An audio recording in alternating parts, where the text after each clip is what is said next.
আচ্ছা, আমাদের টপিকস ছিল আজকে fibroid, adenomyosis, abnormal uterine bleeding, premenstrual syndrome.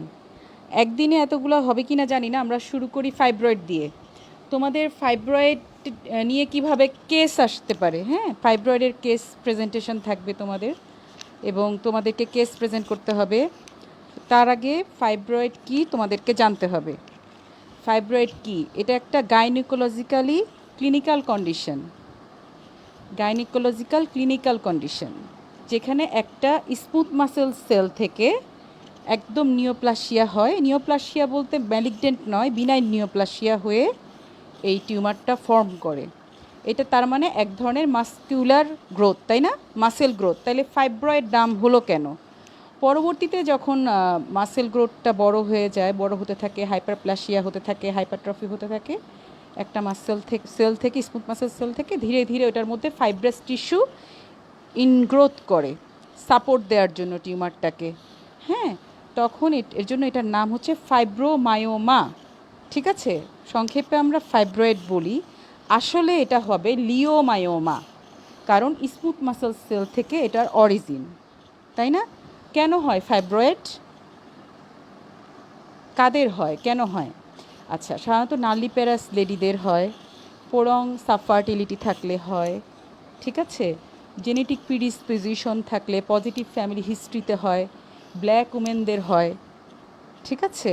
তাহলে জেনেটিক প্রিডিসপোজিশন থাকলে হয়, এটুক শুধু জানো, আর এর ভিতরে জানার আপাতত দরকার নেই, ঠিক আছে। তাহলে কোন ক্ষেত্রে কম হবে ফাইব্রয়েড এবং কোন বয়সে বেশি হয়? ফাইব্রয়েড সাধারণত রিপ্রোডাক্টিভ এজে বেশি হয়। কেন? Due to hyper oestrogenism. Hyper oestrogenism মানে রিপ্রোডাক্টিভ এজে ইস্ট্রোজেন লেভেলটা বেশি থাকে বিধায় ফাইব্রয়েড রিপ্রোডাক্টিভ এজে হয়। কখনো দেখবা না যে মিনার্কির আগে ফাইব্রয়েড হচ্ছে, অথবা মেনাপোজের পরে নতুন করে ফাইব্রয়েডের কোনো গ্রোথ হচ্ছে, তাই না? এর জন্য আমরা ধরে নিয়েছি যে হাইপার ইস্ট্রোজেনিজমে একটা ইফেক্ট আছে, যেটা কিনা ফাইব্রয়েড গ্রোথ করতে সাহায্য করে। তাহলে কোন বয়সে হচ্ছে? তাহলে 30 থেকে 40 বছর বয়সে বেশি হচ্ছে, কারণ যারা বাচ্চা হয় না, অথবা প্রলং সাবফার্টিলিটি, একটা হয়েছিল সেই 20 বছর বয়সের আগে, আর অনেক দিন ধরে তার বাচ্চা হচ্ছে না, এবং ব্ল্যাক উমেনদের দেখা যাচ্ছে, যারা কালো মহিলা, যেমন আমাদের দেশের মহিলারা, আমরা বেশিরভাগই তো ব্ল্যাক কমপ্লেক্সন, আমাদের ফাইব্রয়েড হওয়ার হার 9-fold higher than others, 9-fold higher, ঠিক আছে। আচ্ছা, তাহলে ফাইব্রয়েডের ইনসিডেন্স কীরকম রিপ্রোডাক্টিভ এজে? প্রায় 30%, হ্যাঁ, প্রায় 30%, কারণ বেশিরভাগ মহিলাদেরই ফাইব্রয়েড থাকে, একদম থাকবেই, ছোট বড় ফাইব্রয়েড থাকে। কয়টা করে থাকতে পারে এক একটা ইউটেরাসে?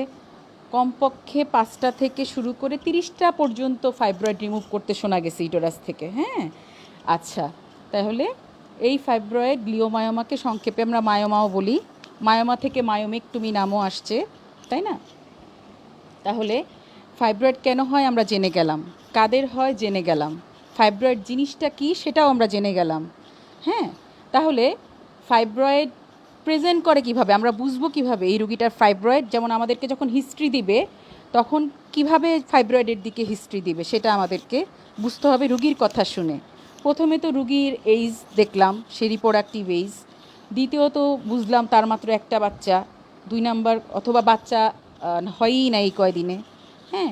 3 নাম্বার হচ্ছে সে বলবে যে আমার মাসিকের সাথে রক্ত বেশি যায়, মাসিকের সময় রক্ত বেশি যায়, তার মানে মেনোরহ্যাজিয়া। রুগী কিন্তু বেশি যায়, আসলেই বেশি যায় কি না এটাও তোমাকে কনফার্ম করতে হবে, কনফার্মেশন অফ মেনোরহ্যাজিয়া। রুগী যখন জিজ্ঞেস করবে মাসিকের রক্ত বেশি যায়, এটার টার্ম হচ্ছে, ক্লিনিক্যাল টার্ম হচ্ছে মেনোরহ্যাজিয়া অথবা হাইপারমেনোরিয়া, হ্যাঁ। তো মেনোরহ্যাজিয়াকে রুগীর কাছ থেকে হিস্ট্রি নিয়েই কনফার্ম করতে হবে। তখন কি জিজ্ঞেস করব, আপনার কি মাসিকের সময় রক্তের চাকা যায়, হ্যাঁ, কয়টা করে প্যাড চেঞ্জ করেন সারাদিনে, হ্যাঁ, কি পরিমাণ, কী ধরনের প্যাড ব্যবহার করেন, কাপড়ের মোটা প্যাড নাকি পাতলা কোনো টিস্যু নাকি, এটা জিজ্ঞেস করে জানতে হবে, এবং কয়বার চেঞ্জ করে সেটাও জানতে হবে, হ্যাঁ। এবং তারপরও, এবং একটা প্যাকেট পুরাটাই লাগে কি না, তারপরে কয়দিন থাকে, এটাও জানতে হবে। যার 7 দিনের বেশি থাকে সেটা অবশ্যই ইন টার্মস অফ ডিউরেশন এটা মেনোরেজিয়া। দিনে কম করে গেলেও যদি 7 দিনের বেশি থাকে তারপরেও এটা মেনোরেজিয়া অর হাইপারমেনোরিয়া হবে ইন টার্মস অফ ডিউরেশন। কিন্তু দিন থাকে মাত্র 2 থেকে 3 দিন, কিন্তু একটার বেশি প্যাকেট লেগে যাচ্ছে, হ্যাঁ, এটা হবে menorrhagia in terms of flow, মানে blood normal menstrual blood flow তাহলে কতটুকু 20 to 80 ml হচ্ছে নর্মাল ফ্লো ভলিউম, হ্যাঁ, একটা সাইকেলের জন্য। আর নর্মাল ডিউরেশন কত 2 to 7 days। তাহলে লেস দ্যান 2 days হলে হবে হাইপোমেনোরিয়া, মোর দ্যান 7 days হলে হবে hypermenorrhoea or menorrhagia in terms of duration, তাই না? আচ্ছা, তাহলে মেনোরেজিয়া আমরা ডায়াগনোসিস করে ফেললাম। আর কি সিমটম থাকবে? তার কি ডিসমেনোরিয়া থাকবে? ডিসমেনোরিয়া সাধারণত থাকে না।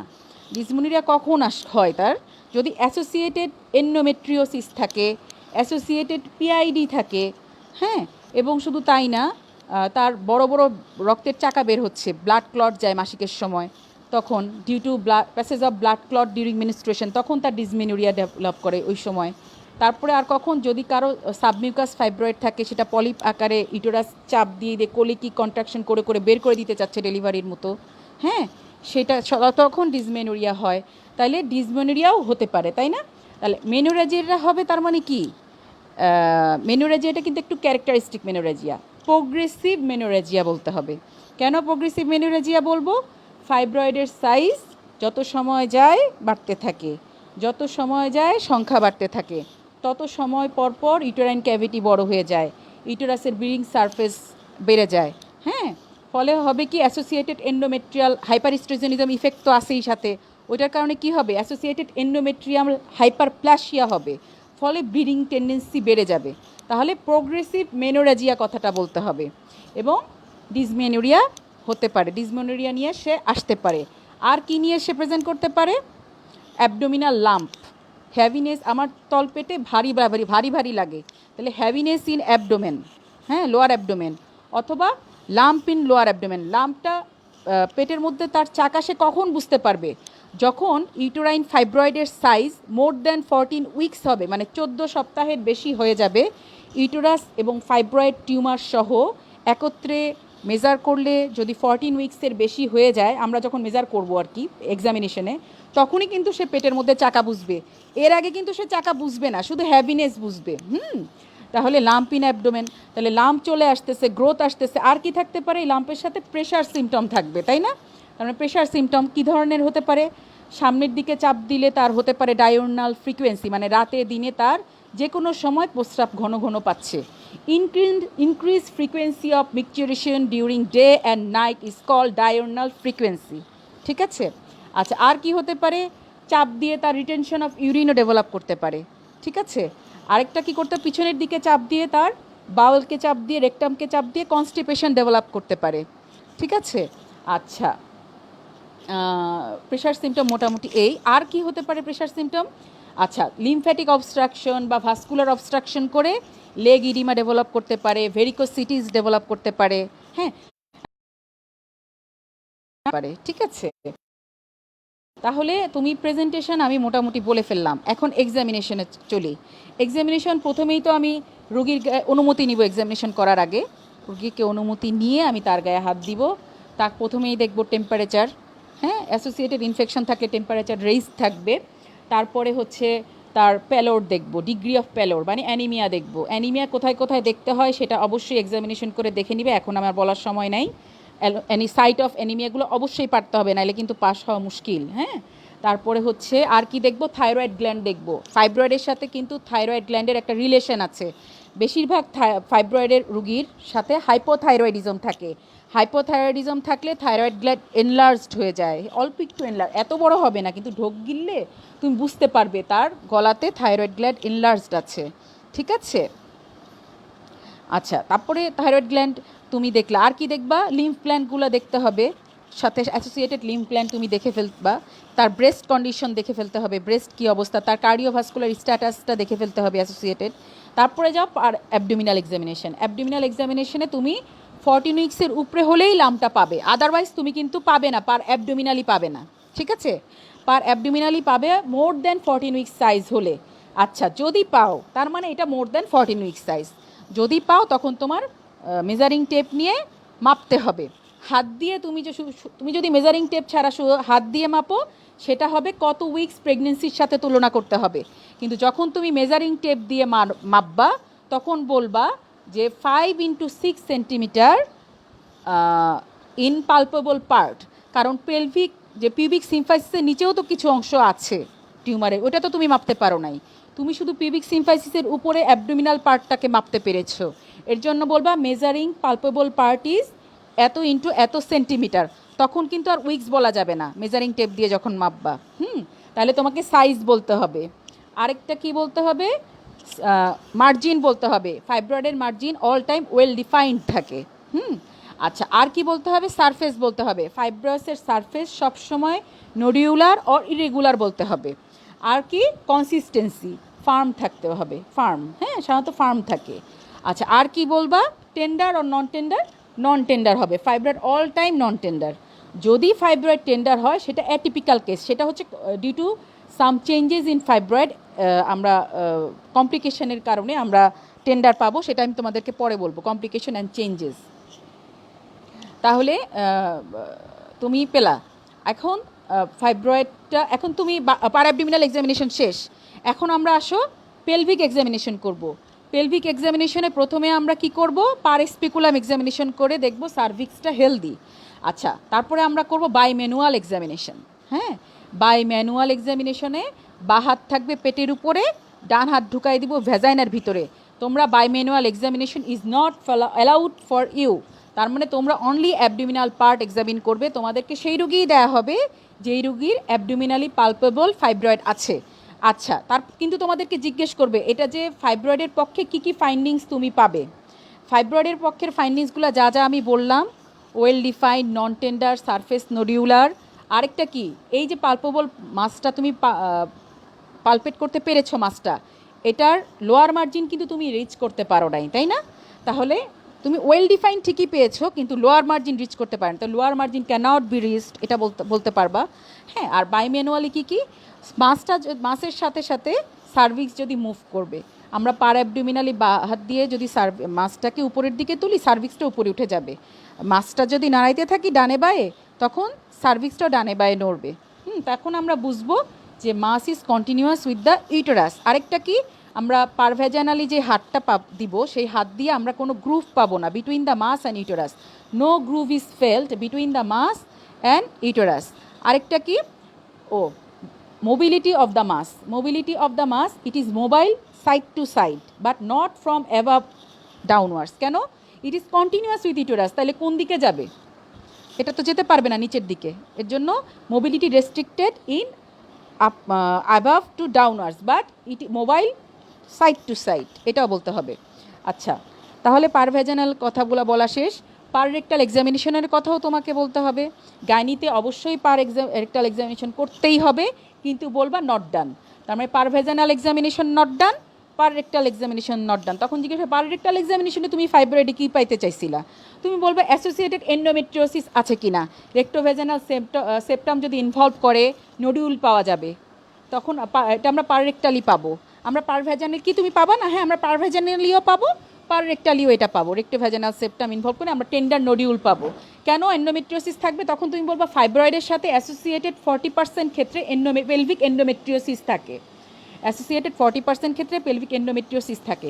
যে কোনো গাইনি কেসে নট ডান লিখতে হবে কেস হিস্ট্রি খাতায়, কিন্তু এটা তোমাকে মানে মেনশন করতে হবে। যে মেনশন করা মানে তুমি জানো যে এটা করতে হয়, ঠিক আছে? কিন্তু তোমাদের করা অ্যালাউড না, এমবিবিএস আন্ডার গ্র্যাজুয়েটদের অ্যালাউড না, ঠিক আছে? তাহলে এখন আসো, এক্সামিনেশন করা শেষ। মোটামুটি আমি ধরেই নিলাম আমার প্রভিশনাল ডায়াগনোসিস। তাহলে কি?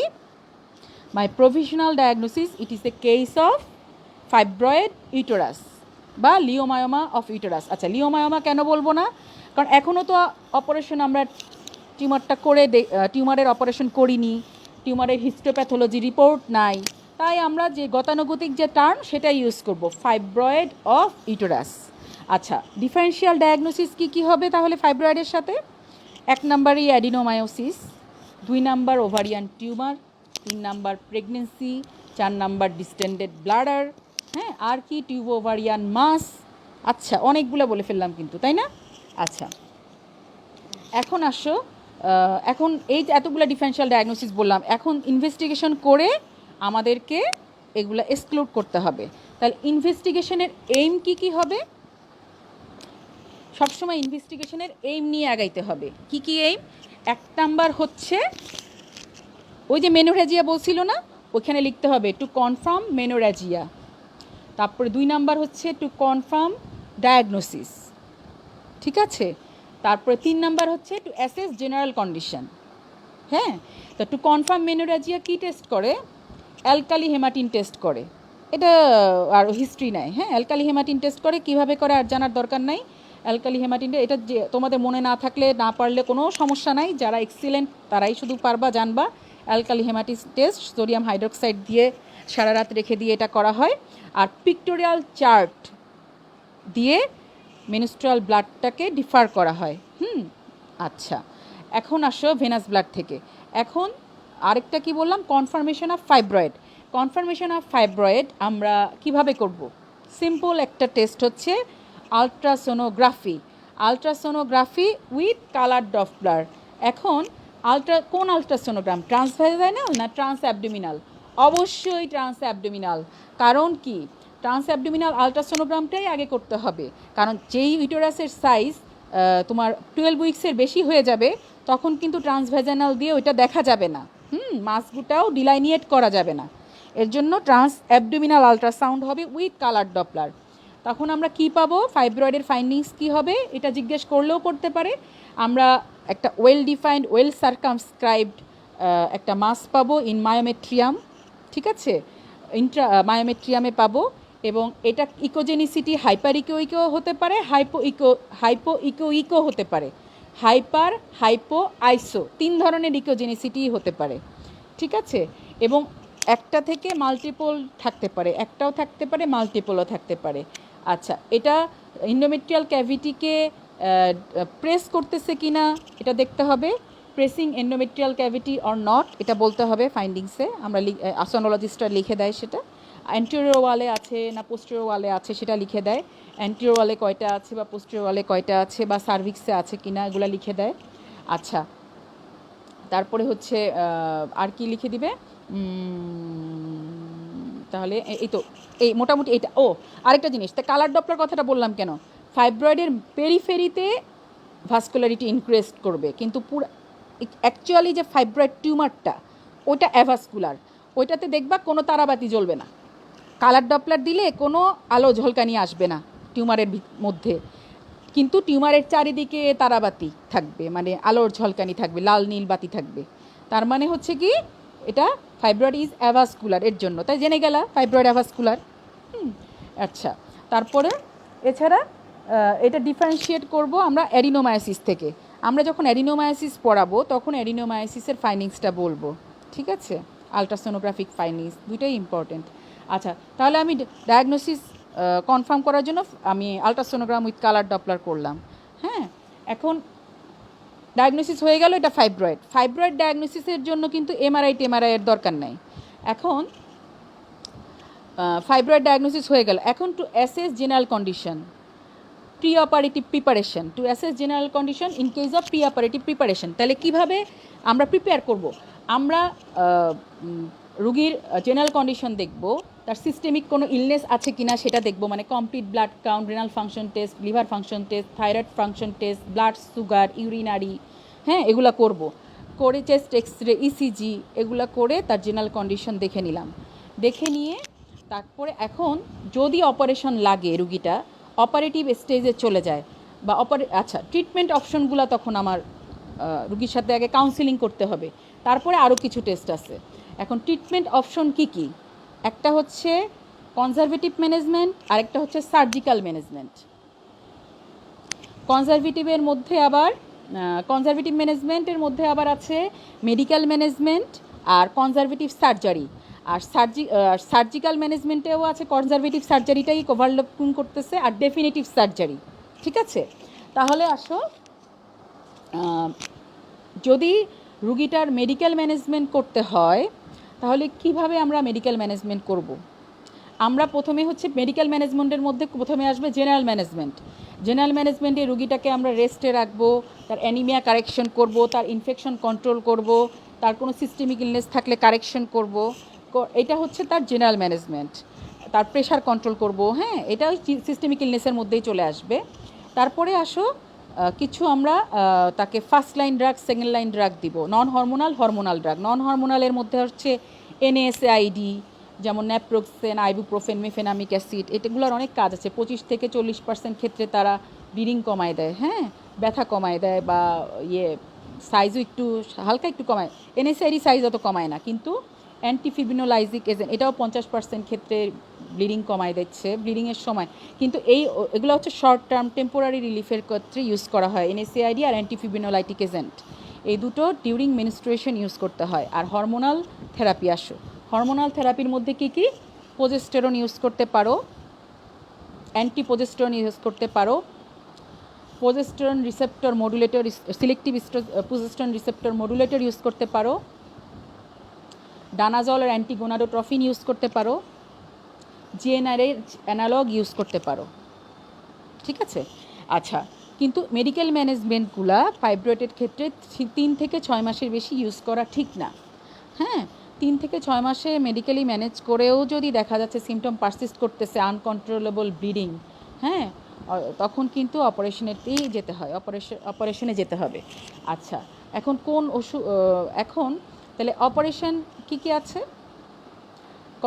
কনজারভেটিভ সার্জারির মধ্যে হচ্ছে myomectomy, myolysis, embolotherapy, MRI guided focused high energy ultrasound surgery, ঠিক আছে? আচ্ছা, এখন তুমি যদি কনজারভেটিভ সার্জারি করতে চাও, তার কিছু প্রি রিকুইজিট আছে। কনজারভেটিভ সার্জারি তুমি কখন করতে পারবা, কখন করতে পারবা না।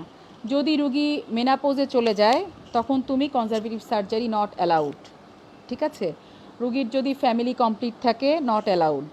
তারপরে রুগীর যদি তারপরে আরেকটা কি বলবো, মাল্টিপল ফাইব্রয়েড থাকে, সেক্ষেত্রে সাধারণত আনকন্ট্রোলেবল ব্লিডিং নট অ্যালাউড, ঠিক আছে? তারপরে হচ্ছে কনজারভেটিভ সার্জারি আর কখন, আচ্ছা, আর কি করতে হবে? রুগী কখন করতে হবে? যদি ইনফার্টাইল পেশেন্ট হয় বা অথবা সাবফার্টাইল পেশেন্ট হয়, তার বাচ্চা চাচ্ছে, তার আমরা করব, কিন্তু করার আগে প্রি রিকুইজিট কী কী? স্বামীর সিমেন অ্যানালাইসিস করে নিতে হবে। হাজব্যান্ডেরই সমস্যা আছে কিনা আমাদেরকে এক্সক্লুড করে নিতে হবে। রুগীর তো ইউটেরাসের সমস্যা, রুগীর ওভারিতে সমস্যা আছে কিনা, ওভারিয়ান ফাংশন টেস্ট করে নিতে হবে, ওভারিয়ান রিজার্ভ দেখে নিতে হবে। কিভাবে?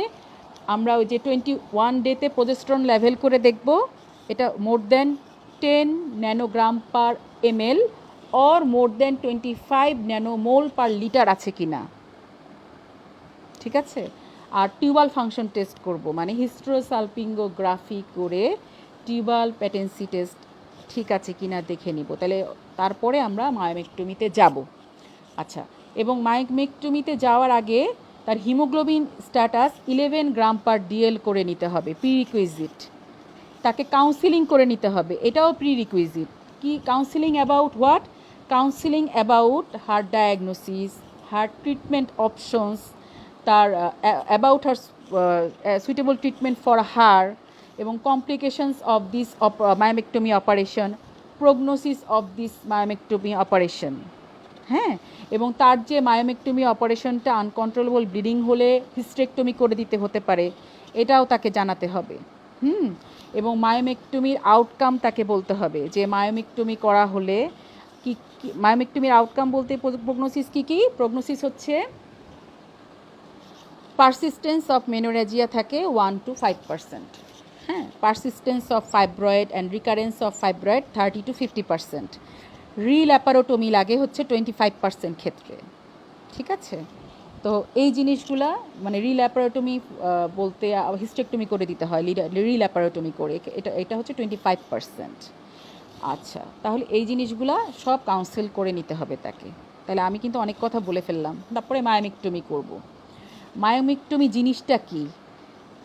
Removal of myoma after enucleation from the uterus, leaving behind a functioning uterus capable of future reproduction. আমি তোমাদের বোঝার জন্য একটু বড় করে বললাম, এটা খুব শর্টকাটেও তোমরা বলতে পারো। Then enucleation of myoma from functioning uterus capable of future reproduction, which is capable for future reproduction. এক লাইনে তোমরা মায়োমেক্টমির সংজ্ঞা বলে দিতে পারো। আচ্ছা, তাহলে এনিউক্লিয়েশন কথাটা কীভাবে আসলো? আচ্ছা, মায়োমার চারিদিকে একটা যখন আমরা মায়োমেক্টমি করে আনবো তখন বা ইউটেরাসটার মধ্যে যখন মায়োমা দেখব, কাট সারফেসে আমরা কি দেখব? মায়োমার চারিদিকে একটা ক্যাপসুল আছে। এই ক্যাপসুলটা আসলে ফলস ক্যাপসুল। হ্যাঁ, ক্যাপসুল গতানুগতিক ফাইব্রাস টিস্যু দিয়ে তৈরি না, এটা হচ্ছে অ্যাডজাসেন্ট প্রেসড মায়োমেট্রিয়াম দিয়ে এই ক্যাপসুলটা তৈরি। এবং এই ক্যাপসুল এবং টিউমারের মাঝখানে একটা লুজ অ্যারিওলার টিস্যুর প্লেন আছে, এখানে এই ভেসেলগুলো সব রান করে, সবগুলা ভেসেল রান করে। হ্যাঁ, এর জন্য আমরা পেরিফেরিতে ভেসেল পাই, এবং এই ভেসেলগুলোর জন্য লুজ অ্যারিওলার টিস্যু থাকার জন্যই কিন্তু টিউমারটাকে এনিউক্লিয়েশন করা খুব সোজা হয়ে যায়। হ্যাঁ, আচ্ছা, তাহলে মায়োমেক্টমি করার প্রসিডিউর মনে হয় না তোমাদের জানার দরকার আছে। জিজ্ঞেস করতে পারি কোথায় ইনসিশন দিয়ে আমরা করি, সিজারের সময় আমরা করব কি না। তখন বলবা যে ইউটেরাসের ভিতরে অ্যান্টেরিয়রলি একটা ভার্টিক্যাল মিডলাইন ইনসিশন দিয়ে আমরা মায়োমেক্টমি করার চেষ্টা করি। বলবে যে মাঝখানে যদি না থাকে, কিনারে থাকে, ওখান দিয়ে আমরা টানেল করে ভিতরে যে টিউমারটাকে ইনিউক্লিয়েট করার চেষ্টা করি। কেন? কারণ মিডলাইন, অ্যান্টেরিয়র মিডলাইন ভার্টিক্যালি হচ্ছে most avascular in the uterus. এর জন্য মায়োমেক্টমি করার আগে, অপারেশনের সময়ও প্রথমে আগে আবার টিউবাল প্যাটেন্সি টেস্ট করে নিতে হয়। মায়োমেক্টমি রিমুভালের পরেও আবার টিউবাল প্যাটেন্সি টেস্ট করতে হয় যে টিউবগুলো ঠিকঠাক আসলো কিনা। কারণ আমরা তো মায়োমেক্টমি রিমুভ করে যে এমটি স্পেসটা থাকে ওইটা তো আবার ক্লোজ করে দিই সেলাই করে করে করে করে। হ্যাঁ, আচ্ছা, সিজারিয়ার সময় আমরা করব কি না? সিজারের সময় আমরা এটা ডিপেন্ড করবে, কিছু কোনো ক্ষেত্রে করব, কোনো ক্ষেত্রে করব না। কোন কোন ক্ষেত্রে করব না? সার্ভাইকাল ফাইব্রয়েড আমরা সিজারের সময় অপারেশন করব না। ব্রড লিগামেন্টে অনেক ভেসেলগুলো মোটা মোটা দৈত্যের মতো আকার ধারণ করে, তখন ব্রড লিগামেন্টে ফাইব্রয়েড থাকলে ওইটা আমরা রিমুভ করব না সিজারের সময়। ফান্ডাসে বিশাল বড় টিউমার, ওইটা আমরা সিজারের সময় রিমুভ করব না। শুধু সিজারিয়ান এরিয়াতে যদি ফাইব্রয়েডেরগুলো থাকে, অপারেশন করে বাচ্চা বের করতে হ্যাম্পার হবে, ওই ক্ষেত্রে আমরা অ্যান্টেরিয়র টিউমারগুলা অ্যান্টেরিয়র ভার্টিক্যাল ইনসিশন দিয়ে সিজারিয়ানের মায়োমেক্টমি করতে পারি।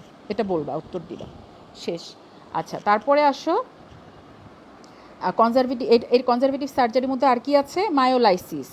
মায়োলাইসিসটার কিছুই না, ফুটা করে করে লেজার অ্যাবলেশন দিয়ে বা ইলেকট্রোকটারি করে করে মায়োমাগুলাতে আলট্রাসোনো গাইডেড ওই কটারি করে দেওয়া হয়, কোয়াগুলেশন করে দেওয়া হয়। ধীরে ধীরে শ্রিঙ্ক করে, ফ্লুইড বের হয়ে যায়, ধীরে ধীরে অ্যাভাসকুলার নেক্রোসিস ডেভেলপ করে। ইন্টারনাল আর্টারি এম্বোলাইজেশন দিয়েও অ্যাভাসকুলার নেক্রোসিস ডেভেলপ করে। ইন্টারনাল আর্টারি এম্বোলাইজেশনটা নিয়ে এখন অনেক কথা চলতেছে, যদিও আমাদের বাংলাদেশে এখনও সব জায়গায় চালু হয় নাই। অ্যাপোলোতে চালু ছিল, মানে ইভার কেয়ার, এখনও আছে কিনা আমি জানি না, এটা তো ইভার কেয়ার নাম দিচ্ছে। ইন্টারনাল আর্টারি এম্বোলাইজেশন কি? Bilateral uterine artery embolisation. এটা হচ্ছে পলিভিনাইল অ্যালকোহল পার্টিকলসগুলা ঢুকায় দেওয়া হয় ইউটেরাইন আর্টারির ভিতরে। কিভাবে ঢুকায় দেওয়া হয়? ইউটেরাইন আর্টারি তো পেটের ভিতরে থাকে, আমরা কিভাবে ঢুকাবো কোথা দিয়ে? আমরা বাইরে কোন আর্টারি দেখতে পাই? ফিমোরাল আর্টারি, তাই না? সহজ। ইউটেরাইন আর্টারির কাছে কোনটা দেখতে পাই? ফিমোরাল আর্টারিগুলো, বায়োল্যাটারাল ফিমোরাল আর্টারিগুলো দেখতে পাই। কিন্তু দুই দিকের আর্টারি কি পাংচার করার দরকার আছে? না, শুধু রাইট সাইডের ফিমোরাল আর্টারিটাই আমরা পাংচার করে একটা ক্যাথেটারের ঢুকাই দিব। সেই ক্যাথেটার দিয়ে পরে পলিভিনাইল অ্যালকোহলগুলো পুশ করব। ওইটাই ততক্ষণ পর্যন্ত পুশ করব যতক্ষণ পর্যন্ত না ইউটেরাইন আর্টারিয়াল ব্লাড ফ্লো সিজ হয়ে যাচ্ছে, ততক্ষণ পর্যন্ত আমরা পুশ করতে থাকবো, পলিভিনাইল অ্যালকোহলগুলো দিতে থাকবো।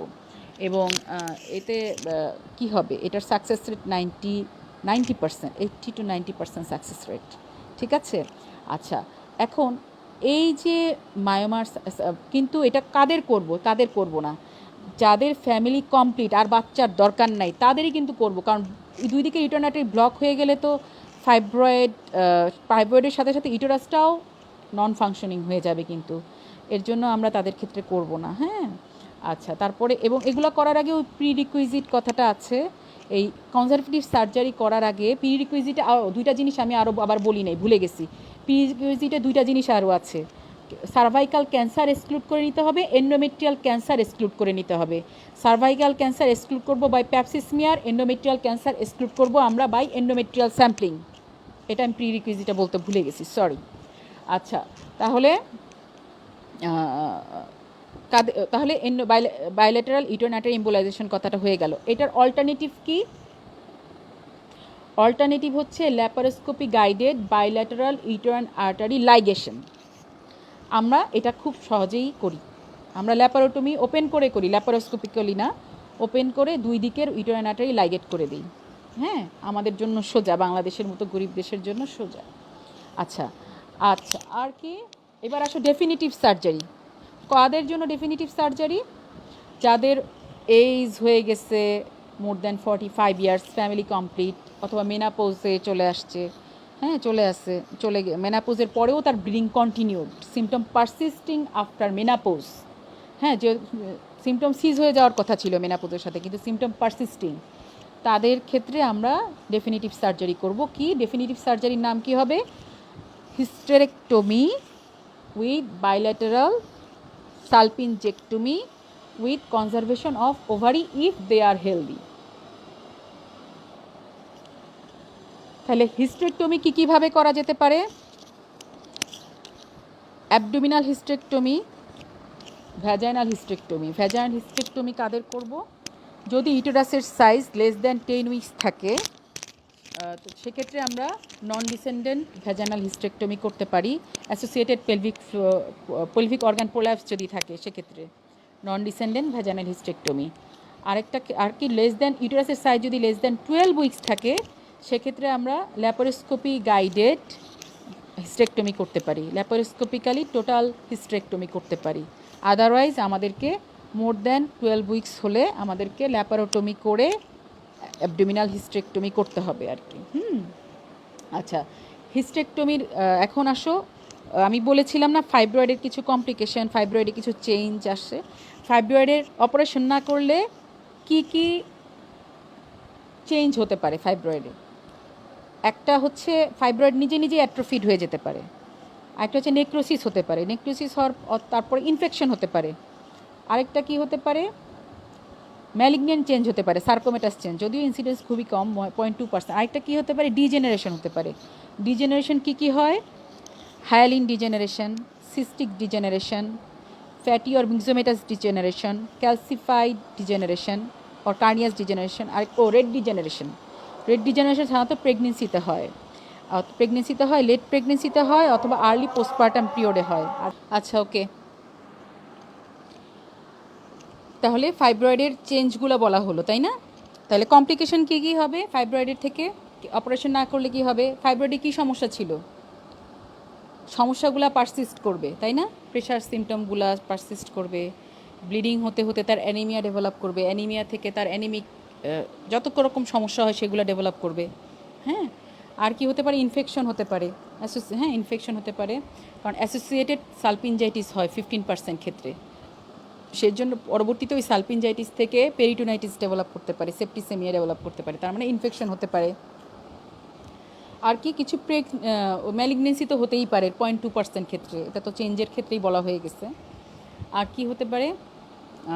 প্রেগনেন্সি রিলেটেড কিছু মানে কমপ্লিকেশন ডেভেলপ করে, যেমন সে প্রেগনেন্টই হতেছে না, হ্যাঁ, তার রুগী ইনফার্টিলিটি, সাবফার্টাইল রুগী, ইনফার্টিলিটি বলতে হবে। তারপরে প্রেগনেন্ট হলো ঠিকই, অ্যাবর্শন হয়ে গেল, অথবা 7 মাসে যেতে না যেতেই প্রিটার্ম লেবার ডেভেলপ করলো, তার মানে প্রিম্যাচিউর প্রিটার্ম লেবার হতে পারে। তারপরে আর কি হতে পারে?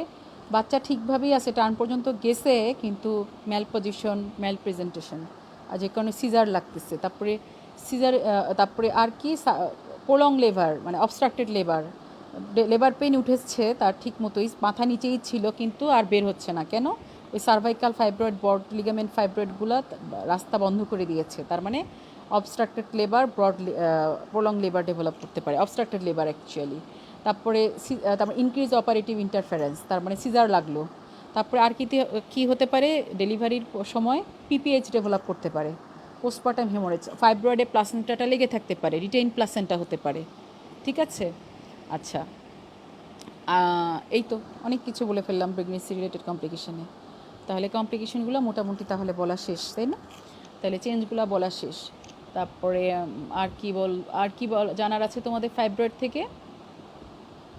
ডিফারেন্সিয়াল ডায়াগনোসিসগুলো তো মোটামুটি ইনভেস্টিগেশনের মাধ্যমেই শেষ হয়ে গেল। এখন আসো তাহলে অ্যাডিনোমায়োসিসে যাই, তাই না? অ্যাডিনোমায়োসিসটা কি তাহলে?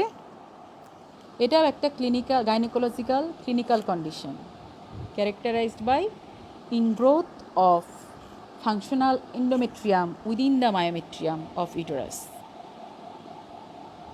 ঠিক আছে, তাহলে কি হয় এখানে? এখানে এন্ডোমেট্রিয়াল গ্ল্যান্ডস এবং স্ট্রোমাগুলা মায়োমেট্রিয়ামের মধ্যে ঢুকে যায় কোনো একটা ভাবে, ফলে সারাউন্ডিং টিস্যু রিয়াকশন তৈরি হয়, সারাউন্ডিং মায়োমেট্রিয়ামে হাইপারট্রফি হাইপারপ্লাসিয়া হয়, ধীরে ধীরে ইউটেরাস ডে বাই ডে বড় হতে থাকে সাইজে ডিউ টু ইনফ্ল্যামেটরি প্রসিডিউর, তাই না? আচ্ছা, তাহলে কেন অ্যাডিনোমায়োসিস? এটার ইনসিডেন্স কত? 10%। কোন এজে হচ্ছে? মোর দ্যান 40 ইয়ার্স, মানে 45 ইয়ার্স। মানে কাদের হচ্ছে? মাল্টিপ্যারাস লেডিদের হচ্ছে। কেন? রিপিটেড চাইল্ড বার্থের কারণে তার এন্ড্রোমায়োমেট্রিয়াল ইন্টারফেস যে ব্যারিয়ারটা ওইটা ইনজিউর্ড হচ্ছে, কারণ রিপিটেড আবার পোস্টপার্টাম এন্ডোমেট্রাইটিসের কারণেও ইনজুরি হচ্ছে। তারপরে যদি ভিগোরাস ডিএনসি করে তার অ্যাবর্শনের পরে বা ডিএনসি করে, তখন তার এন্ডোমায়োমেট্রিয়াল ইন্টারফেসটা ইনজিউর্ড হয়ে তার এন্ডোমেট্রিয়াল গ্ল্যান্ডস স্ট্রোমা সব ঢুকে যাচ্ছে ভিতরে। হ্যাঁ, আচ্ছা, এখন এই যে অ্যাডিনোমায়োসিসে যদি শুধু বেজাল এন্ডোমেট্রিয়ামটা ঢোকে, সেটা নট রেসপন্সিভ টু হরমোন, কিন্তু বেজাল এন্ডোমেট্রিয়ামের সাথে যদি ফাংশনাল এন্ডোমেট্রিয়াল গ্ল্যান্ডসগুলোও ঢুকে, it is responsive to hormone. কিন্তু সাধারণত দেখা যাচ্ছে যে ফাংশনাল এন্ডোমেট্রিয়াম ঢোকে না, বেজাল এন্ডোমেট্রিয়ামটাই ঢোকে। এর জন্য adenomyosis is not responsive to hormone. তাহলে কজ অফ অ্যাডিনোমায়োসিসও কিন্তু আমি তোমাদেরকে বলে ফেললাম, কি বলে ফেললাম, ইনসিডেন্স বলে ফেললাম, মেকানিজম বলে ফেললাম। তাহলে এখন আসো প্রেজেন্ট করে কিভাবে। ক্লিনিক্যাল ট্রায়াড আছে একটা, ক্লিনিক্যাল ট্রায়াড অফ অ্যাডিনোমায়োসিস। কি হবে? প্রোগ্রেসিভ ডিসমেনোরিয়া, ডিসপেরোনিয়া আর মেনোরেজিয়া। এটা হচ্ছে ক্লিনিক্যাল ট্রায়াড অফ অ্যাডিনোমায়োসিস। তাহলে এন্ডোমেট্রিওসিসের ক্লিনিক্যাল ট্রায়াড কী হবে? এন্ডোমেট্রিওসিসে ক্লিনিক্যাল ট্রায়াড আছে, এটা তো প্রোগ্রেসিভ ডিসমেনোরিয়া থাকবে। প্রোগ্রেসিভ ডিসমেনোরিয়া না, এটা হচ্ছে প্রোগ্রেসিভ ডিসমেনোরিয়া আর ইনফার্টিলিটি। এটা হচ্ছে এন্ডোমেট্রিওসিসের ক্লিনিক্যাল ট্রায়াড। ঠিক আছে, আচ্ছা, তাহলে ক্লিনিক্যাল ট্রায়াড বলে ফেললাম। আচ্ছা, এখন মেনোরেজিয়া কেন হবে অ্যাডিনোমায়োসিসে? কারণ কি? ওই যে একই কথা, ফলে ইউটেরাসের শেপ বড় হয়ে যাবে, ইউটেরাইন ক্যাভিটির সাইজও বড় হয়ে যাচ্ছে। হ্যাঁ, ব্লিডিং সারফেস বড় হয়ে যাচ্ছে, যেহেতু ইনফ্লামেশন আছে তারখানে ওই সমস্ত এলাকায় যেই সব জায়গায় টিস্যু রিয়াকশন হচ্ছে ছোটো ছোটো ছোটো ছোটো করে, সব জায়গায় ভাস্কুলারিটি বেড়ে যাচ্ছে, ইনক্রিজ ভাস্কুলারিটি। হ্যাঁ, আর এই অ্যাডিনোমায়োসিসও এক ধরনের হাইপার ইস্ট্রোজেনিজম ইফেক্ট। হ্যাঁ, এটাও এক ধরনের ইস্ট্রোজেন লেভেল বেশি থাকার কারণেই হয়। এখন মানে রিপ্রোডাক্টিভ এজেই হয়, কিন্তু লেট এজ অফ রিপ্রোডাক্টিভ পিরিয়ডেই বেশি হয়। তাহলে হাইপার ইস্ট্রোজেনিজমের কারণে অ্যাসোসিয়েটেড এন্ডোমেট্রিয়াল হাইপারপ্লাসিয়াও থাকে। হ্যাঁ, ফলে এই কারণে ব্লিডিং বেশি হচ্ছে। তার মানে মেনোরেজিয়া হওয়ার শতেক কারণ আছে, ওই একই ফাইব্রয়েডের মতোই অনেকটা কারণ। হ্যাঁ, আচ্ছা, তাহলে ডিসমেনোরিয়া কেন হচ্ছে? ডিসমেনোরিয়া তখনই হচ্ছে, প্রোগ্রেসিভ ডিসমেনোরিয়া এই কারণে বলা হচ্ছে, এর প্রথমে ওরকম থাকে না, এটা ক্যারেক্টারিস্টিক ডিসমেনোরিয়া থাকে অ্যাডিনোমায়োসিসে। ক্যারেক্টারিস্টিক ডিসমেনোরিয়াটা কি? প্রিমেনস্ট্রুয়ালি ব্যথাটা শুরু হয় ঠিকই, যতক্ষণ তারপরে তার মেনস্ট্রুয়েশন থাকে তার ডিসমেনোরিয়া থাকে, তারপর স্টপ হয়ে যায়। কেন? Due to retrograde myometrial contraction. কথাটা হবে due to retrograde myometrial contraction. ওই যে জায়গায় জায়গায় টিস্যু রিয়াকশন হয়েছে, ইনফ্লামেশন হয়েছে, ওই জায়গায় জায়গায় জায়গায় ইডিমা ডেভেলপ করেছে, প্রোস্টাগ্ল্যান্ডিন এসে জমে জমে যে আসছে, হ্যাঁ। এই কারণে মায়োমেট্রিয়াল কন্ট্রাকশনটা উপর থেকে নিচে নামার কথা, তা না হয়ে উল্টাপাল্টা দিকে কন্ট্রাকশন হয়, নিচ থেকে উপরে এইদিকে ওইদিকে ঠিক ঠিকানা নাই কোনো, মানে রেট্রোগেট মায়োমেট্রিয়াল কন্ট্রাকশনের কারণেই ডিসমেনোরিয়াটা হচ্ছে। আরেকটা কারণে হয়, যখন মায়োমেট্রিয়ামের পেনিট্রেশনটা এন্ডোমেট্রিয়াম দ্বারা মোর দ্যান 80% হয়ে যাবে, তখনও ডিসমেনোরিয়া ডেভেলপ করতে পারে। ঠিক আছে, আচ্ছা। আর কি আরেকটা কী যেন আমি বলতে চাচ্ছিলাম, অ্যাডিনোমায়োসিসটা সবসময় খেয়াল করবা। অ্যাডিনোমায়োসিসের ইউটেরাসের সাইজটা একটু ডিফিউজ সিমেট্রিক্যাল এনলার্জমেন্ট হবে, ফাইব্রয়েডের মতো নোডিউলার থাকবে না, সারফেসটা স্মুথ হবে, রেগুলার হবে। হ্যাঁ, ফাইব্রয়েডে যেমন ইরেগুলার বা নোডিউলার, এখানে সেটা না। কেন? কারণ অ্যাডিনোমায়োসিসের গ্রোথটা শুরু হয় ফ্রম ফান্ডাস থেকে ধীরে ধীরে এটা নিচের দিকে নামতে থাকে, এর জন্য এনলার্জমেন্টটা সিমেট্রিক্যাল হয়। ঠিক আছে, আচ্ছা। এখন তাহলে সিমটম তোমরা জানা শেষ, তোমাদের জানা শেষ, সব কি জানা শেষ? আর কি আছে? যদি তাহলে ডিসপেরোনিয়াও থাকবে। কেন ডিসপেরোনিয়া থাকবে? যখন অ্যাসোসিয়েটেড অ্যাডিনোমায়োসিসের সাথে অ্যাসোসিয়েটেড এন্ডোমেট্রিওসিস থাকে, যদি পিআইডি থাকে, তখন তো ডিসপেরোনিয়া হবেই। এছাড়া ইউটেরাসটা একটু বড় হয়ে যাবে, যেহেতু টেন্ডার হয়ে যাবে ইউটেরাসটা নিজে নিজে, এই কারণেও ডিসপেরোনিয়া হবে। এনলার্জ টেন্ডার ইউটেরাস, এই কারণে ডিসপেরোনিয়া হবে। ঠিক আছে, আচ্ছা। এখন আসো, প্রেজেন্টেশন মোটামুটি শেষ। এখন আসো এক্সামিনেশনে কি পাবা। এক্সামিনেশনে ফাইব্রয়েডের সাথে রিফার করবা কীভাবে, ওই যে বলে ফেলছি কিন্তু অলরেডি। এটা হচ্ছে, বাকি সবই কিন্তু ওইভাবেই দেখে আসবা জেনারেল এক্সামিনেশন। প্যারাবডোমিনালি এটাও 14 উইক্সের উপরে হলেই তোমরা পাবা প্যারাবডোমিনালি, নাইলে পাবা না। কিন্তু এখানে একটা মজা আছে, অ্যাডিনোমায়োসিস কিন্তু 14 উইক্সের বেশি হয় না। তার মানে যদি তোমরা প্যারাবডোমিনালি পাও, সাধারণত ফাইব্রয়েড অ্যাসোসিয়েটেড থাকে, তখনই পাবা। অ্যাডিনোমায়োসিস, শুধু অ্যাডিনোমায়োসিসে শুধু প্যারাবডোমিনাল এক্সামিনেশনে পাওয়া যাবে না, তবে হ্যাঁ বাইম্যানুয়াল এক্সামিনেশন করে পাবা। ঠিক আছে, তাহলে কতটুকু সাইজ হয়? সাধারণত 12 উইক্স সাইজ হয়, 14 উইক্সের বেশি হয়ই না।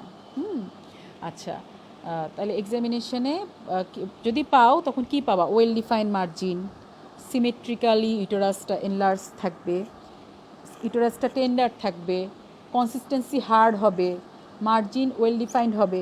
একই কথা, এক্ষেত্রেও lower margin cannot be reached. হ্যাঁ, এটাও মোবাইল সাইড টু সাইড, কিন্তু অ্যাবাভ ডাউনওয়ার্ডস মোবিলিটি রেস্ট্রিক্টেড। ঠিক আছে, তারপরে তাহলে আমরা কত সেন্টিমিটার বলতে পারবো বাইম্যানুয়ালি? না, বাইম্যানুয়ালি আমরা মেজারিং টেপ দিয়ে মাপতে পারবো না, কিন্তু বাইম্যানুয়ালি আমরা কত উইক সাইজ সেটা বলতে পারবো, তাই না? বলে দিবা এত week size.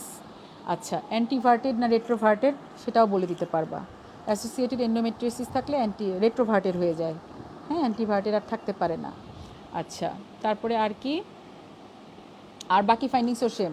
Mass is continuous. Adenomyosis তো নিজেই একটা পুরো ইউটেরাসটাই এনলার্জড হয়ে গেছে, হ্যাঁ।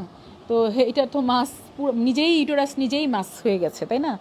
এটা আর কি তুমি মাস সেপারেট করবা ইউটেরাস থেকে? একই ফাইন্ডিংস আসবে। আচ্ছা, তাহলে তুমি বাইম্যানুয়াল এক্সামিনেশন শেষ, কিন্তু you are not allowed to do per vaginal examination. Per vaginal examination ছাড়া বাইম্যানুয়াল এক্সামিনেশন কথাটা তোমরা বলতে, মানে এক্সামিনেশন করতে পারবে না। তাহলে per abdominal examination is done by you, per vaginal examination not allowed, per rectal examination not allowed. ঠিক আছে, বাই ইউ। তারপরে আসো, তাহলে এটার প্রভিশনাল ডায়াগনোসিস কি? ইট ইজ এ কেস অফ, যদি তোমরা পার অ্যাবডোমিনালি পেয়েই যাও, পেয়ে গেলে যদি এনলার্জমেন্ট সারফেস যদি স্মুথ হয়, তাহলে তোমরা অ্যাডিনোমায়োসিস বলো। কিন্তু তখন যখন যুক্তি খণ্ডনের সময় আসবে কেস প্রেজেন্টেশনের পরে, যে এত বড় অ্যাডিনোমায়োটিক ইউটেরাস কি পাওয়া সম্ভব, তুমি বলবা যে পাওয়া যায়, তবে সাধারণত অ্যাসোসিয়েটেড ফাইব্রয়েড থাকে। কিন্তু আমরা যেহেতু surface smooth, well diffuse enlargement, symmetrical enlargement এবং টেন্ডার হার্ড, এর জন্য আমরা অ্যাডিনোমায়োসিসের দিকে যাই বিধায় আমরা আর ফাইব্রয়েড কথাটা বলিনি। আমি অ্যাডিনোমায়োসিস বললাম। হ্যাঁ, তো অ্যাডিনোমায়োসিস হিসেবে তোমাদেরকে কেস দিবে না অ্যাকচুয়ালি, এইটা হচ্ছে মজার কথা। তোমাদেরকে এটা ফাইব্রয়েড হিসেবেই দিবে, ঠিক আছে, তোমরা ফাইব্রয়েড হিসেবেই প্রেজেন্ট করবা এবং পরে ডিফারেন্সিয়াল ডায়াগনোসিস অ্যাডিনোমায়োসিস বলবা, তখন তোমাদেরকে ভাই কোশ্চেন করবে এটা অ্যাডিনোমায়োসিস না কেন বা এটা ফাইব্রয়েড কেন, তোমার অ্যাকচুয়ালি এটা কী মনে হচ্ছে। হ্যাঁ, তুমি যদি সারফেস স্মুথ বলো তাইলে কিন্তু তুমি ফাইব্রয়েড হুট করে বলতে পারবা না।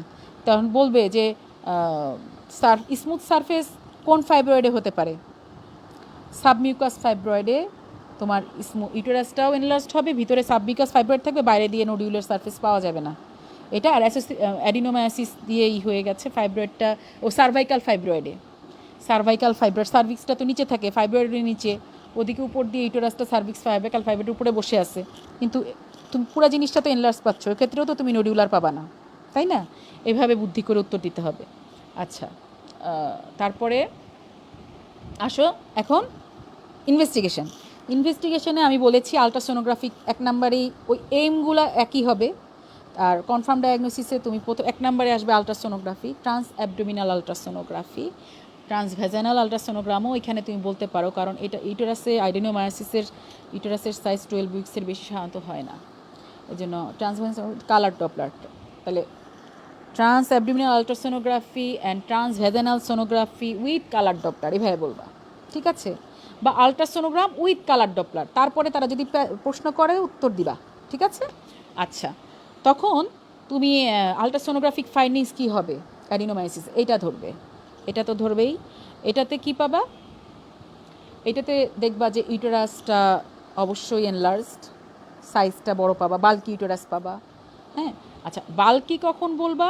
আপ টু 10 উইক্স সাইজ, মানে নর্মাল সাইজ হচ্ছে 8 সেন্টিমিটার, যখন আলট্রাসোনোগ্রাফিতে মোর দ্যান 8 সেন্টিমিটার লম্বায় হবে, আড়াআড়িতে মানে ওয়াইড হবে more than 5 centimetre or more, তখনই আমরা বাল্কি ইউটেরাস বলি, আদারওয়াইজ নট, ঠিক আছে? আচ্ছা, যদি মোর দ্যান 10 সেন্টিমিটার আসে, মোর দ্যান 10 সেন্টিমিটার হলে বাল্কি বলি লম্বাতে, আর মোর দ্যান 5 সেন্টিমিটার আড়াআড়িতে হলে বাল্কি বলি, ঠিক আছে? মোর দ্যান 10 হচ্ছে লম্বাতে, মোর দ্যান 5 হচ্ছে আড়াআড়িতে, ওকে?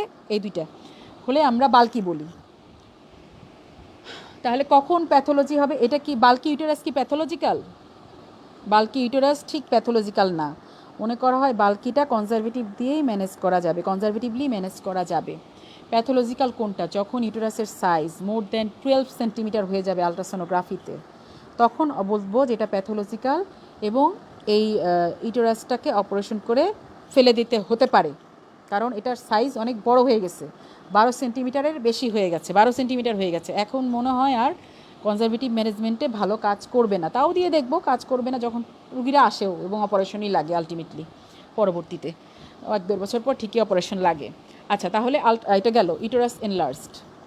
2 নাম্বার হচ্ছে কি মায়োমেট্রিয়ামটা ইউটেরাসের লেয়ারগুলো তো জানো না, আলট্রাসোনোগ্রাফি যখন করবে তখন মায়োমেট্রিয়ামটা ইনহোমোজেনাস থাকবে। নর্মালি মায়োমেট্রিয়াম হোমোজেনাস থাকে, কিন্তু অ্যাডিনোমায়োসিস যদি থাকে মায়োমেট্রিয়ামটা ইনহোমোজেনাস থাকবে। এটার আরেকটা ব্যাখ্যা হচ্ছে হাইপোইকুইক মায়োমেট্রিয়াম উইথ মায়োমেট্রিয়াল সিস্ট, মানে মায়োমেট্রিয়ামটা যেরকম ইকোজেনিসিটি থাকার কথা তার চেয়ে একটু কম কালো, হ্যাঁ, যত কালো মানে কালো আর কি, তার চেয়ে কম কালো না, তার চেয়ে কালো, তার মধ্যে আবার বেশি কালো হচ্ছে মায়োমেট্রিয়াল সিস্টগুলা। বোঝাই যাচ্ছে ইনহোমোজেনাস, নট হোমোজেনাস, ইনহোমোজেনাস, নন হোমোজেনাস আর কি, এটা একটা।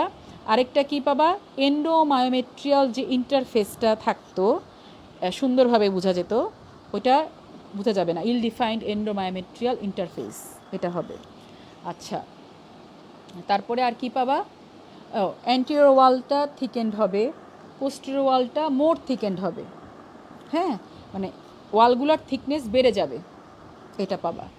তারপরে আর কি পাবা, অ্যাসোসিয়েটেড আলট্রাসোনোগ্রাফিতে অ্যাডনেক্স সাথেও প্যাথোলজি কোনো আছে কি না দেখতে হবে, কারণ ওই যে হাইপার স্ট্রেজনিজম ইফেক্টের জন্য অ্যাসোসিয়েটেড কী কী কন্ডিশন থাকতে পারে, ফাইব্রয়েড অ্যাডিনোমায়োসিসের সাথে ফলিকুলার সিস্ট থাকতে পারে ওভারিতে, ঠিক আছে? ওইটা এক্সক্লুড করতে হবে সিস্ট আছে কি না। আচ্ছা, আর কি কি অ্যাসোসিয়েটেড কন্ডিশন থাকতে পারে? যেহেতু হাইপার স্ট্রেজনিজম আছে, তাহলে আমি একবার বলছি এন্ডোমেট্রিয়াল হাইপারপ্লাসিয়া থাকতে পারে, তাই না? তার মানে এন্ডোমেট্রিয়াল হাইপারপ্লাসিয়া যেহেতু আছে, এন্ডোমেট্রিয়াল কার্সিনোমাই তো থাকতে পারে না? এন্ডোমেট্রিয়াল পলিপ থাকতে পারে, এগুলো হচ্ছে সব অ্যাসোসিয়েটেড কন্ডিশন। হ্যাঁ, হাইপার ইস্ট্রোজেনিজম ইফেক্টের কারণে থাকে। ভাইস ভার্সা, ওভারিয়ান টিউমারও যদি ফলিকুলার সিস্ট হিসেবে ডায়াগনোসিস হয় বা ওভারিয়ান টিউমারের সাথেও কিন্তু এন্ডোমেট্রিয়াল এই কন্ডিশনগুলো থাকতে পারে, ফাইব্রয়েড থাকতে পারে, এরিনোমায়াসিস থাকতে পারে। হ্যাঁ, এগুলো সব হাইপার ইস্ট্রোজেনিজমের কারণে হয় বলে একটার সাথে আরেকটা থাকতেই পারে। এর জন্য একটা ডায়াগনোসিস হলে অন্য কিছু আছে কিনা এক্সক্লুড করতে হবে। ঠিক আছে, আমি একটা জিনিস তখন বলি নাই, ফাইব্রয়েডে কিছু জেনারেল কমপ্লিকেশন ডেভেলপ করে। আমি তো কমপ্লিকেশন সবই বলে একটা জিনিস বলতে ভুলে গেছি, যেমন পলিসাইথেমিয়া ডেভেলপ করে, অ্যানিমিয়া। পলিসাইথেমিয়া ডেভেলপ করলে কি হয়? থ্রম্বোএম্বোলিক ফেনোমেনা বেড়ে যায়, হাইপোক্যালেমিয়া ডেভেলপ করে, হাইপোগ্লাইসেমিয়া ডেভেলপ করে। হ্যাঁ, পলিসাইথেমিয়া কেন হয়? ওই ফাইব্রয়েডে প্রেশার সিমটমের কারণে ইউরেটারে প্রেশার দেয়, কিডনির যে ইরাইথ্রোপোয়েটিক ফাংশন এটা অল্টার্ড হয়ে যায়, বেশি বেশি হয়। আর ফাইব্রয়েড নিজেই একটা এক্সট্রা মেডুলারি ইরাইথ্রোপোয়েটিন তৈরির সাইট।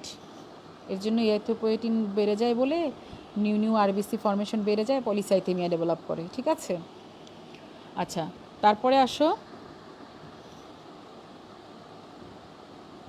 কী বলতেছি না, আলট্রাসোনোগ্রাফিক ফাইন্ডিংস সব বলা শেষ করেছি, মোটামুটি শেষ, তাই না? তাহলে আসো, এখন তুমি তাও কনফিউজড। এটা কনফিউজ এই কারণে যে তোমার বাচ্চা, এই রুগীটার তো বাচ্চা নাই, বাচ্চা লাগবে, রুগীও অ্যাফোর্ড করতে পারবে, তাহলে আমরা এমআরআই করব। এমআরআই হচ্ছে আরও বেশি sensitive, more sensitive than ultrasonography to diagnose adenomyosis. ঠিক আছে, এই জন্য যদি অ্যাফোর্ড করতে পারে আমরা এমআরআই করব। এমআরআইয়ে এই ফাইন্ডিংসগুলাই পাওয়া যাবে, সাথে আরও 2-1টা ফাইন্ডিংস, যেমন সাব এন্ডোমেট্রিয়াল ইকোজেনিক লিনিয়ার স্ট্রায়াশনসগুলো পাওয়া যাবে, জাংশনাল জোন দেখা যাবে।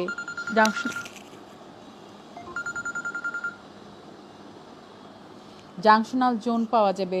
জাংশনাল জোন হচ্ছে কি, ইনার মায়োমেট্রিয়ামটাকে জাংশনাল জোন বলা হয়। ইনার মায়োমেট্রিয়াম যে 1/3, মায়োমেট্রিয়ামকে 3 ভাগে ভাগ করে ইনার মায়োমেট্রিয়ামটাকে জাংশনাল জোন বলা হয়। এই জাংশনাল জোন যদি 12 মিলিমিটার অর মোর থাকে তাহলে অ্যাডিনোমায়োসিস কনফার্ম। এই জাংশনাল জোন যদি লেস দ্যান 8 মিলিমিটার থাকে তাহলে অ্যাডিনোমায়োসিস নাই, কনফার্ম। তাহলে এমআরআইয়ে এই 2টা জিনিস আরও অতিরিক্ত বোঝা যায়।